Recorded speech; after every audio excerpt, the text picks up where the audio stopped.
You slice into a tomato you grew yourself. It's red, it's ripe, it looks perfect, and it tastes like water. What happened to the tomato? Why doesn't it taste like the ones you remember? The ones from a grandparent's garden, warm off the vine, so flavorful you ate them like apples? Most people think they know. They blame the soil, or the season, or the store. They're wrong. The real reason your tomatoes taste like nothing has almost nothing to do with how you grew them. It's the result of a decision made decades ago in a place you've never been by people you've never met. And the answer comes in 4 parts. The 4th one is the one that should make you angry. By the end of this video, you'll know exactly what was taken from your tomatoes, when and why, and you'll know how to get it back. Subscribe, because every tomato you eat is the result of a choice someone made for you, and nobody ever asked. Let's start with the answer everyone reaches for first, the thing you've been blaming. When a gardener bites into a flat, watery tomato, the first instinct is to blame themselves. Too much water, not enough sun, wrong variety, picked too early, and those things are real. A tomato flooded with water in its final week does dilute. A tomato grown in shade does build less sugar. Picking too green does cost you flavor. If you've made those mistakes, fixing them helps. But here's the problem with that explanation.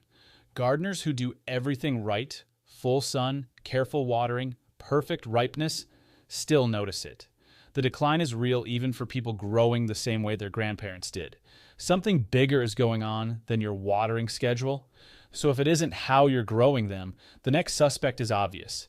It's where most tomatoes come from in the first place. What happens before the tomato reaches you?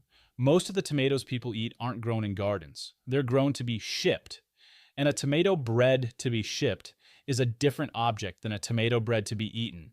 Commercial tomatoes are picked while they're still green and hard, then exposed to ethylene gas in a warehouse to turn them red. They look ripe. They were never ripe. They finished coloring in a box, not on the vine, which means they never built the sugars that only develop in fruit, still attached to a living plant. Then they get refrigerated. And here's where it gets interesting. Researchers at the University of Florida, working under flavor scientist Harry Klee, documented that storing a tomato below about 55 degrees permanently destroys many of its flavor compounds. Not temporarily, permanently. The cold shuts down the genes that produce the volatile chemicals your nose reads as tomato, and they don't switch back on when the fruit warms up. The damage is done in the refrigerator, and it's done forever. So the store tomato is a tomato, picked unripe, gassed to fake ripeness, and then chilled into flavorlessness. That explains the store tomato completely. But it doesn't explain yours. Because your homegrown tomato was vine ripened, never gassed, never refrigerated, and it still doesn't taste like the ones you remember. Which means the real cause is hiding somewhere deeper. It's not in how the tomato was handled, it's in the tomato itself. And if you're finding this interesting, take 1 second to subscribe.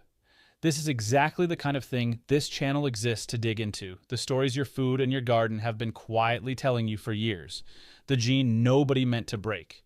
Here's what nobody tells you. The flavor of your tomato was bred out of it, on purpose, but not the way you'd think. Go back to the early to mid 20th century. Tomato breeders had a problem. Tomatoes ripened unevenly. They'd turn red at the bottom, but stay green and yellow around the shoulders, near the stem. To a shopper, that looked unripe. To a packer sorting thousands of fruit, it was a nightmare. So breeders went looking for tomatoes that ripened to a smooth, uniform red all over, all at once. And they found a natural mutation that did exactly that. They bred it into nearly every commercial variety on Earth. They called it the uniform ripening trait. It made tomatoes beautiful. It made them sort easily.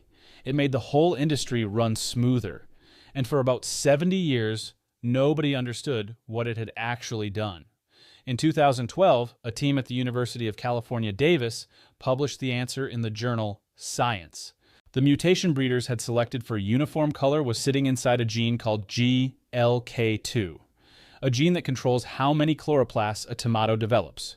Chloroplasts are the tiny green engines that run photosynthesis, and it turns out the developing green tomato does some of its own photosynthesis, building sugars and flavor compounds directly inside the fruit. The uniform ripening mutation switched that gene down. It made the green fruit paler and more even, which is exactly the look breeders wanted. But it crippled the fruit's ability to make its own sugar. The researchers found that tomatoes with the mutation had measurably less sugar and fewer flavor compounds than tomatoes without it. The trade was invisible. Breeders thought they were selecting for beauty. They were also, without knowing it, selecting against flavor. The same gene controlled both. And so every uniform, perfectly red tomato in the world quietly carried the flaw that made it taste like less. So when you grow a modern variety, even perfectly, you're growing a plant that was engineered accidentally to taste worse than its ancestors. The flavor wasn't lost in your garden, it was removed from the seed before you ever planted it.